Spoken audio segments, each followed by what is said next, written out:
আজকে আমরা ক্লাস 6 এর পরিবেশ চ্যাপ্টারের প্রথম যে ইউনিটটা আছে সেটা হচ্ছে পরিবেশ ও জীবজগতের পারস্পরিক নির্ভরতা। প্রথম ইউনিট টেস্টের জন্য আমি এখানে 21টা প্রশ্ন লিখেছি। 21টা প্রশ্ন ইম্পর্টেন্ট। আমি এখানে প্রশ্নের উত্তর কোন পেজে আছে এবং কোন পেজ থেকে লেখানো হচ্ছে সবকিছুই মেনশন করে দেবো। দেখো, এখানে ফার্স্ট যে প্রশ্নটা বলেছে তন্তু কি কোথায় পাওয়া যায়, এটা পেজ নাম্বার 6 এ তোমরা পেয়ে যাবে। নেক্সট বলেছে রজন কি কোথায় পাওয়া যায়, এটা পেজ নাম্বার 7 এ পেয়ে যাবে। রবার কি কোথায় পাওয়া যায়, দেখো রজন, রবার এরা প্রত্যেকটা কিন্তু বজ্র পদার্থ, উদ্ভিদের বজ্র পদার্থ। নেক্সট বলেছে কুইনাইন কি কোথায় পাওয়া যায়, এটা পেজ নাম্বার 7 এ পেয়ে যাবে। কুইনাইন হচ্ছে ম্যালেরিয়া রোগের ওষুধ, যেটা কোথায় পাওয়া যাচ্ছে সেটা হচ্ছে এটা পাওয়া যায় ম্যালেরিয়া রোগের ওষুধ, এবং এটা পাওয়া যাচ্ছে হচ্ছে সিনকোনা গাছের ছাল থেকে পাওয়া যায়। নেক্সট বলেছে দেখো শ্বাস নেবার সময় কোন গ্যাস গ্রহণ করা হয়, পেজ নাম্বার পেয়ে যাবে 7 এ তোমরা এই উত্তরটা পেয়ে যাবে। শ্বাস নেবার সময় কোন গ্যাস নেওয়া হয়, অক্সিজেন, যেটার সংকেত হচ্ছে O2। নেক্সট বলেছে শ্বাস ছাড়ার সময় কোন গ্যাস আমরা ছাড়ি বা কোন গ্যাস ত্যাগ করি, সেটা হচ্ছে কার্বন ডাই অক্সাইড, যার সংকেত হচ্ছে CO2, এটা পেজ নাম্বার 7 এ পেয়ে যাবে। নেক্সট বলেছে ম্যালেরিয়া রোগের ওষুধের নাম কি কোথায় পাওয়া যায়, দেখো এই প্রশ্নটাই কিন্তু আমি ঘুরিয়ে লিখেছি। এটা ম্যালেরিয়া রোগের ওষুধের নাম হচ্ছে কুইনাইন, এটা কোথায় পাওয়া যায়, সিনকোনা গাছের ছালে। নেক্সট কি বলেছে অ্যাজোলা কি কোথায় পাওয়া যায়, পেজ নাম্বার 10 এ পাওয়া যাবে এই প্রশ্নের উত্তর।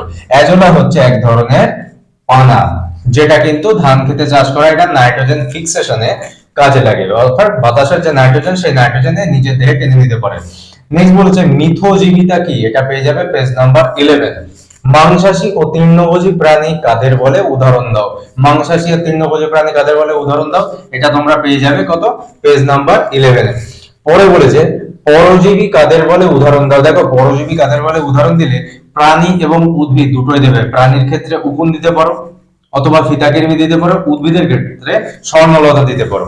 নেক্সট বলেছে যক্ষা জীবাণু কোথায় বাসা বাঁধে, এর লক্ষণ কি, পেজ নাম্বার 13 তে এর উত্তর পেয়ে যাবে তোমরা। নেক্সট বলেছে দেখো পরাগ মিলন কাকে বলে, পেজ নাম্বার 8 এ আছে ম্যালেরিয়ার লক্ষণ এবং কোথায় বাসা বাঁধে ম্যালেরিয়ার জীবাণু, সেটা পেজ নাম্বার 13 তে পাবে। স্বর্ণলতা কি, পেজ নাম্বার 13 তে। দেখো স্বর্ণলতা কি এই প্রশ্নটার উত্তর কিন্তু এই যে আমি 11 নম্বরে লিখেছি পরজীবী কাদের বলে উদাহরণ, প্রাণীর উদ্ভিদের ক্ষেত্রে যে উদাহরণটা সেটা কিন্তু স্বর্ণলতা, আমি প্রশ্নটা ঘুরিয়ে দিয়েছি। নেক্সট বলেছে সামুদ্রিক মাছের যকৃতে তেলে কি কি থাকে, দেখো সামুদ্রিক মাছের যকৃতে তেলে ভিটামিন এ থাকে এবং ভিটামিন ডি থাকে। ভিটামিন এর কাজ হচ্ছে চোখ ভালো রাখা, অর্থাৎ ভিটামিন এর অভাবে কিন্তু দেখতে কম, অর্থাৎ ভিটামিন এটা হচ্ছে চোখের জন্য ব্যবহার হয়, যেমন রাতকানা রোগ হয় ভিটামিন এর অভাবে। আর ডি হচ্ছে রিকেট, অর্থাৎ হাড়ের জন্য ভিটামিন ডিটা ভালো। নেক্সট বলেছে 17 কোন মাছের যকৃতে তেলে ভিটামিন এ এবং ভিটামিন ডি পাওয়া যায়, দেখো কড এবং হ্যালিবার্ড বিভিন্ন রকম সামুদ্রিক মাছ আছে যে মাছের তেলে বা অর্থাৎ যকৃৎ থেকে যে তেল পাওয়া যায় সেই তেলে পাওয়া যায় ভিটামিন এ এবং ডি, যেটার উত্তর তোমরা পেয়ে যাবে পেজ নাম্বার 15 তে। নেক্সট বলেছে দেখো ভিটামিন এ ও ডি এর কাজ কি, আমি বলে দিয়েছি ভিটামিন এ এবং ডি এর কাজ, তোমরা এটা পেজ নাম্বার 15 তে পেয়ে যাবে।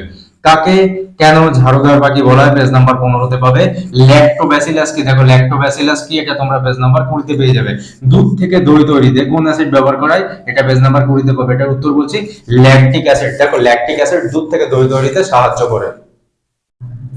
আচ্ছা, লাস্ট চারটে প্রশ্ন বাদ রয়েছে, সেই চারটে প্রশ্ন কি, ফার্স্ট যেটা বলেছে দেখো ইস্ট কি, এটা পেজ নাম্বার 20 তে পেয়ে যাবে। তারপর বলেছে ইস্ট ময়দা বা আটাকে ভেঙে কি কি তৈরি করে, 20 পেজে পেয়ে যাওয়া যাবে এটা। 24 নম্বর বলেছে দুটি উপকারী ব্যাকটেরিয়ার নাম বলো, এটা 20 পেজে পেয়ে যাবে। আচ্ছা, তারপর লাস্ট যেটা বলেছে 25 নম্বর প্রশ্ন দুটি অ্যান্টিবায়োটিকের নাম লেখো, এটা তোমরা 20 পেজে পেয়ে যাবে। তাহলে এই যে কটা প্রশ্ন বললাম এই কটা প্রশ্ন হচ্ছে পরিবেশের ক্লাস 6 এর পরিবেশের প্রথম চ্যাপ্টার থেকে পরীক্ষায় আসার মতো প্রশ্ন। এই প্রশ্নগুলো তোমরা যদি খুব ভালোভাবে পড়ো তাহলে এখান থেকে আশা করি তোমরা কমন পেয়ে যাবে।